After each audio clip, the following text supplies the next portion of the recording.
lot of respect for Georgia Tech. I know those coaches. You guys, little side stories. Their head coach actually lived in Holdrege for a year. She was a foreign exchange student. And Claudio, the assistant, was with the Brazil national team several times. Last quadrenniums, Jordan played against him. He was assistant coach. And, so we have a lot of respect going to Brazil and understanding how they train and how they play.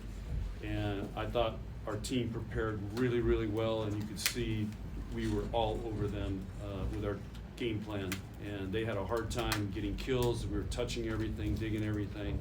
So again, I want to give credit to our team and Jalen preparing us for what they were going to do. And when you hold a team at this stage of the game to 0-19, it's a great defensive effort on our part. Let's take questions for Andy and Allie and then send them on their way, and then we'll proceed with Coach. Questions for the players? Allie, what was that game plan that was kind of put together that you guys were able to execute so well?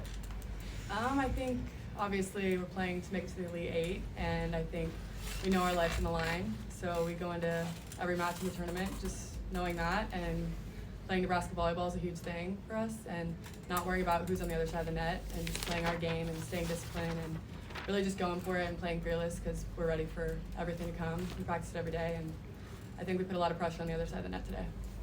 Allie, how much does it help? I mean, your first run through the front row, you had 4 kills on 5 swings. How much does that help you get into a rhythm and get the flow of the game?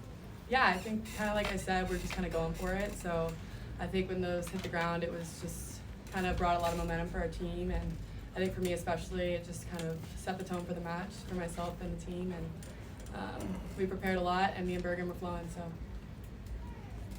Andy, what's it like to play defense like that, where initially you're forcing them to hit out, and then in the second set you're blocking them? It's huge, not only for our team, but I think it makes the other team lose momentum. Obviously, as a hitter, it's hard to get blocked, especially after hitting errors and then going for it and just getting stuffed. I mean, it's huge for momentum on our side, and then it just kills your confidence as a hitter. So I think we did a really good job today adjusting, and we had really disciplined blocking, which we really worked on this week at practice. Andy, speaking for those of you who are in your first NCAA tournament, is the second weekend, do you feel more comfortable in the second weekend out there than you did going out for the first time last weekend? Yeah, I would say comfortable and confident.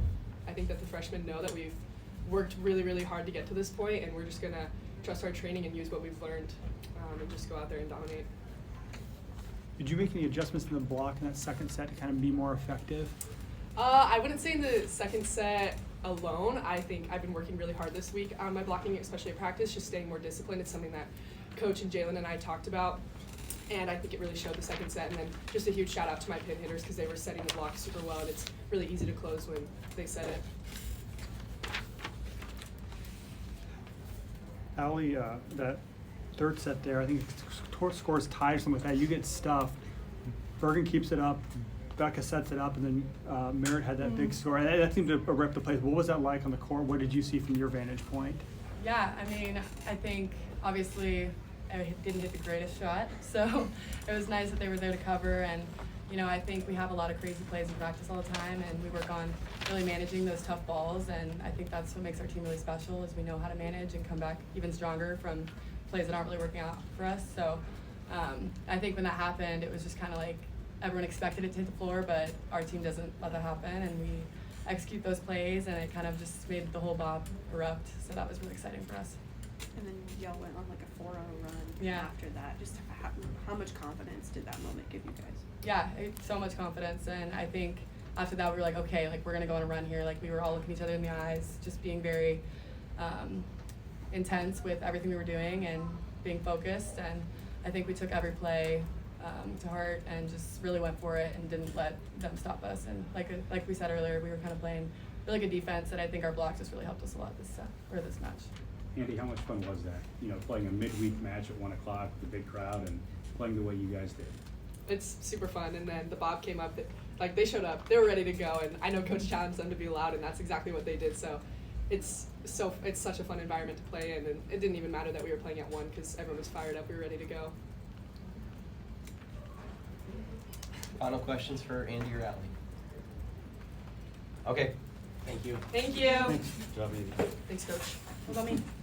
Ally, I Thank want to you. ask you, where's your shoes? All right. I know you keep Not us the dog, stinking. the dog They were brown. stinking. Thank you. Thank you. All right, questions for Coach?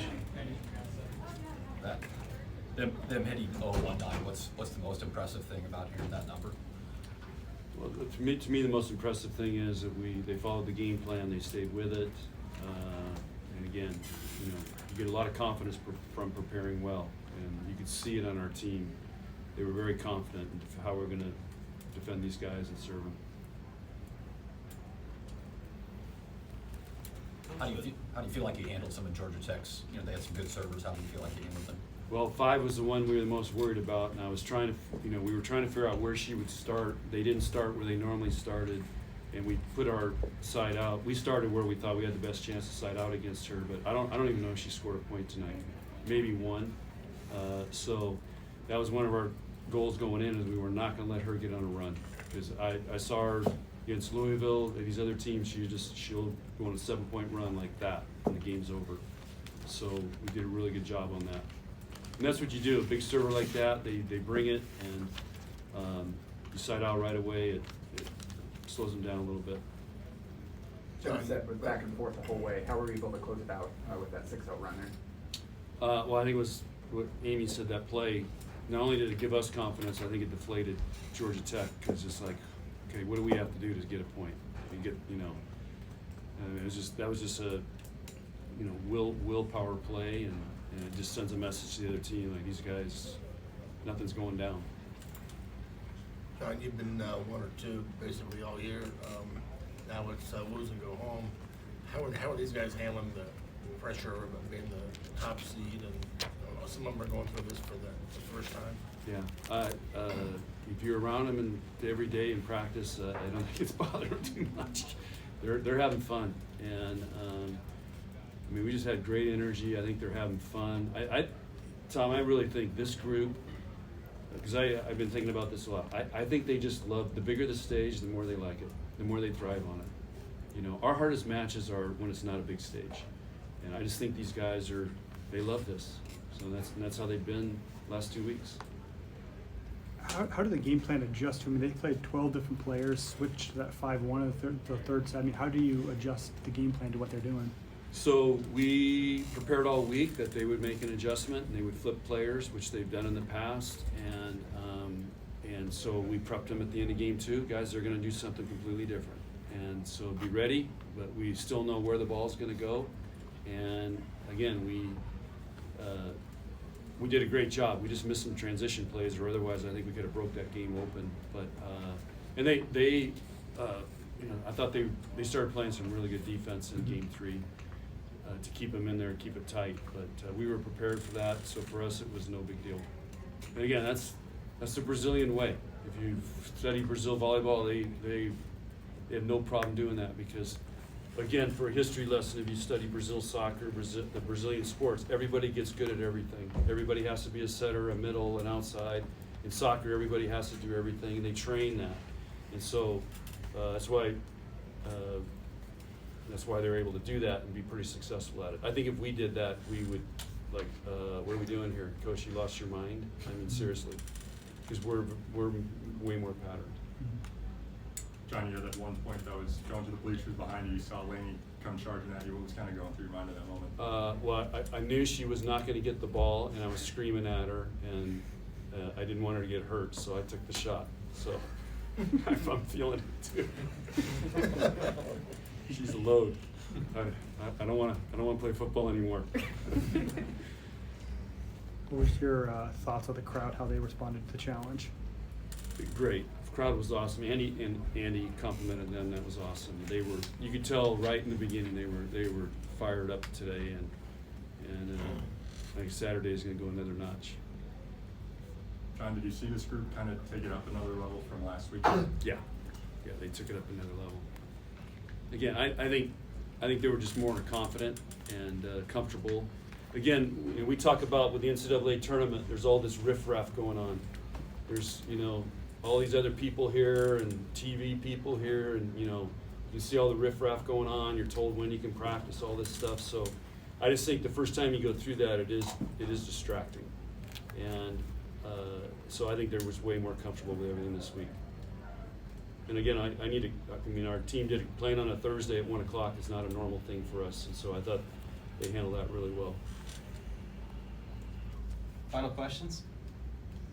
No? All right. Great. Okay, thanks, guys.